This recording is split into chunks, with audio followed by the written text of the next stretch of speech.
Hello, everybody. This is Chelsea Murray with Positive Futures Dog Training and Behavior. And I thought since Halloween is right around the corner, it would be a great idea for us to sit down and talk about how you can prepare your puppy. This holiday, while it might be one that's really fun for people, we certainly want to make sure that our dogs are not uncomfortable and that we're using this as a learning opportunity. So we're going to talk today about some of the things you can do leading up to this holiday with some of the decorations that are out. We're going to talk about some costumes, whether we should or shouldn't. And then we're going to talk about what to do day of. And that plan might look a little different than you thought it might. If you guys have any questions as we are going through this, please feel free to drop them in the comments and I'll be sure to get to them by the end of this talk. So first off, let's talk about leading up to Halloween.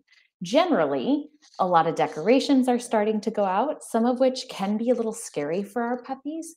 And this is actually a really great thing because we can use this as a learning opportunity.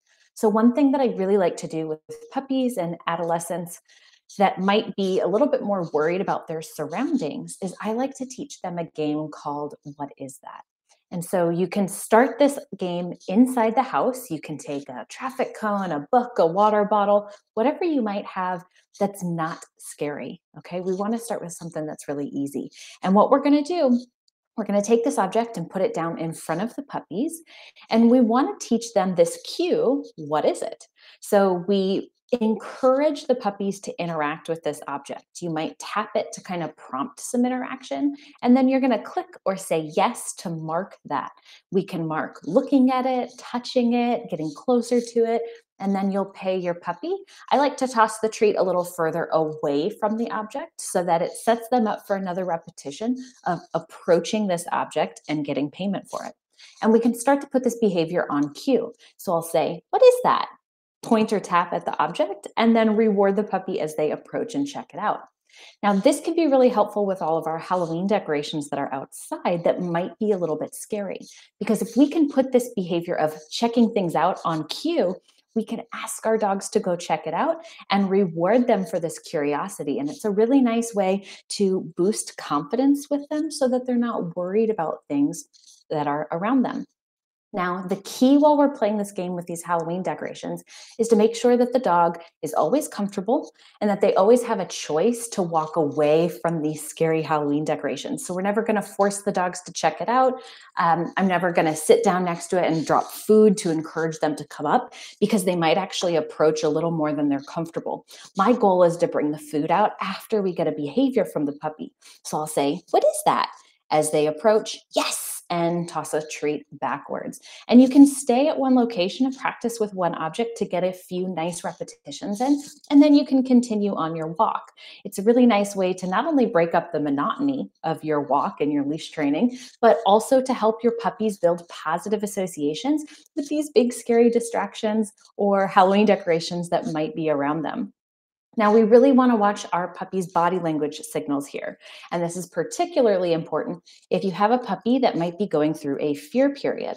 Fear periods commonly happen around 4 months of age, and then we can see a second one when they're around 8 months of age. So if you've seen an increase in what we might consider reactive behavior, a puppy that might be a little more startled or a little more alarmed than normal, then we definitely want to take it slow while we're doing this and watch these body signals. You might see things like licking lips. You might see avoidance, so they don't even want to look at it. You might also see what we call whale eye, which is a little bit of white around their eye. Their head might duck, their ears might duck, the tail might duck. And those are all signals that our puppy is stressed out. So if you're seeing those signals, we want to actually get further away from the decorations because the further away we are, the more comfortable our puppies are going to be. Now, if you've got a super confident puppy that's not worried at all, you start playing this game and you're not seeing any signs of stress or concern. In fact, maybe your puppy's a little too excited about all of these weird things that are outside. Well, that's a great opportunity for you to use them as distractions and practice attention on cue. So while you're on your walk, you might stop in front of someone's yard where your puppy can see those distractions and start playing the name game or attention on cue, where you say the puppy's name, They give you eye contact and you click or say yes and deliver a treat. And that way, we're using those Halloween decorations as a way to improve your dog's ability to pay attention with distractions. So, two different games there, whether your pup might be a little bit more on the nervous side and we need to build those positive associations, or if you've got that super confident, outgoing puppy that sees them more as a game, in which case we turn that into some attention with distractions. Now, the other thing that we can use this holiday for in advance of Halloween is starting to work on body handling. While I'm not a huge fan of frequently putting costumes on our dogs because it can cause some stress, we can use this Halloween holiday to start working on body handling with our puppies. So we can teach them that wearing things, having different things on them is really positive. If your puppy's really young, sit on the ground, put them in your lap, and feed them treats while you work on putting socks on or putting a headband on. Take it off and then have a big party. And that way your puppy is building those positive associations and learning that things on them are okay. And this actually might come in handy down the road if your pup ever has to have surgery, like getting spayed or neutered, or even surgery on a different part of their body. They might wear a t-shirt to protect an incision site. They might have to wear boots to protect injuries of the foot. So it's actually a helpful skill to teach our dogs how to wear things and how to have things on them. Again, we want to watch those body language and communication signals from our puppies during this time. If your puppy's avoiding you, if your puppy doesn't want to play the game, then it's really important that you discontinue. Try again later and make it a lot easier for them. I know costumes are cute and we want to get that picture to put on our social media pages, but our puppy's well-being is really important as well. And this is supposed to be a fun learning opportunity for them, not a torture session. So make sure that you're keeping an eye on those signals from your puppy. If you sit down on the ground, invite them into your space, and they choose to stay there and play the game, that's a great sign. That's what I'm looking at. And if my dog chooses to walk away at any point, that's okay. That's when that training session is going to end. If your dog is a little older, you can still work on teaching this behavior and teaching them how to wear costumes and that costumes are a fun thing inside your home. But again, take it slow if your dog is a little bit older. If your puppy's stressed out, don't worry about it. Try to find a festive bandana or something that is a little bit easier and less stressful for your puppy. And then you could start working on this skill of body handling and socialization at a later point. So those are my tips for leading up to the holidays. And now it's really important that we talk about day of, because everybody's schedule is going to look a little different. So you're going to need to make the decision that's best for you and your puppy. Step one is that right away in the morning and earlier in the day, we take them out for some training, maybe a nice long sniffy walk or hike. We're doing what we can earlier in the day to tire them out. And this is really important because the more tired they are, the easier it will be for them to relax later on in the evening, which is what we want. And we're going to talk about that a little bit later. Now, a lot of the stuff that we're going to have out around the holiday is not safe for our puppies. So we want to make sure that we're keeping candy, chocolates, maybe small, fragile Halloween decorations off the ground, pushed back on the counters. We don't want our puppies getting into any of it. Closed cabinets are a really great idea, particularly if you have kids. Make sure that you're using maybe an X pen to keep your puppy out of the way while all of these things are out. You might also need to close bedroom doors when the kids get home from trick-or-treating to make sure that that candy isn't accessible to our puppies. If you do find that your puppy has consumed any, be sure to call your vet or local emergency vet right away and talk to them about what your puppy has consumed, and they will guide you as to what those next steps are. Obviously, that's not a phone call we want you to be making. So try to plan ahead, be a little proactive, and use that management to help prevent those situations from happening. The other thing that this holiday is going to bring about, besides candy and decorations, is a lot of activity, whether that's inside our house with a party or outside of our house with trick-or-treaters.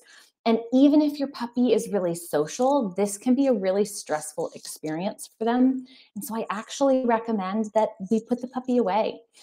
Closed blinds on the front of our windows can help block out the sight line of people outside and help reduce some of that reactivity. You might find that putting some classical music on or some calming music in your house will keep your puppy relaxed and again, drown out that external noise of that activity that's happening outside. The other thing that we can do is disable doorbells. So if you've got a puppy that sound might be a little overwhelming or induce some barking, we certainly don't want to increase stress and have that rehearsal happening all night long. So disabling doorbells or even putting candy outside the doorstep is a nice way to prevent that knocking and doorbell ringing from happening throughout the evening. In addition to that, I recommend a double barrier system, especially if you've got kids, especially if you're having a party at your house. Now, what do I mean by a double barrier system? This means that we've got, for example, a crate in the bedroom and I've closed the bedroom door. You might put an X pen in your kitchen and put a baby gate up against that kitchen to living room barrier.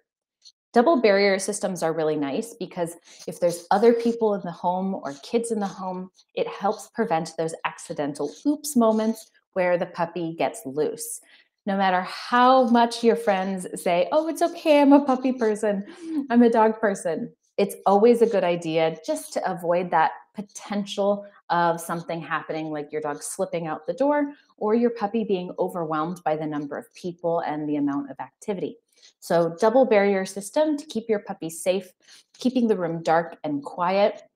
A fan on can help promote relaxation. I like to put that classical music in with the dog as well. And make sure that you've got those frozen toys stuffed. Things like Kongs are a really great way for you to not only promote positive associations with your puppy and that crate or X pen, but also help reduce the stress of potentially hearing other noises that are happening, like kids running around and screaming or a party happening at your house.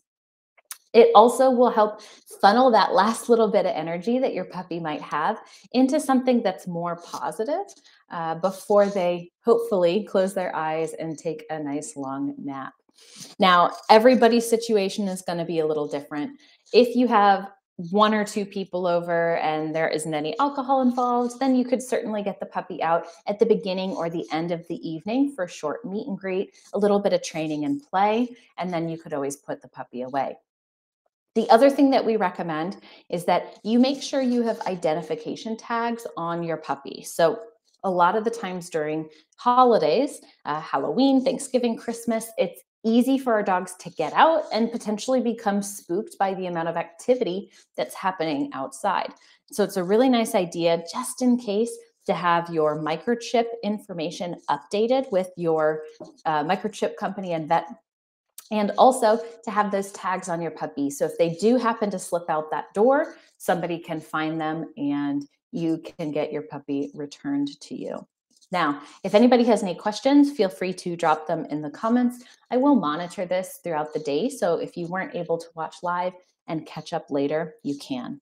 But remember that as we approach this holiday, there are lots of different ways that you can help your puppy learn good manners, build those positive associations. So playing the what is that game to boost their interest and curiosity so that they're less fearful. And once they're super bold, using those distractions as a way to get their eyeballs back on you, working with attention with distractions, and even a little bit of recall. You can work on those body socialization, body handling skills with costumes, making sure that you're keeping a very close eye on your puppy and whether or not they're stressed out. Be sure to take things nice and slow. And that's always a game of choice, sitting on the ground, inviting the puppy into your environment. And if they become too mouthy or overwhelmed, we end the game so that we don't build any negative associations. And day of, make sure you get those needs met nice and early. Have some entertainment prepped and ready to go, and a safe place for your puppy to go while all the activity and festivities are happening.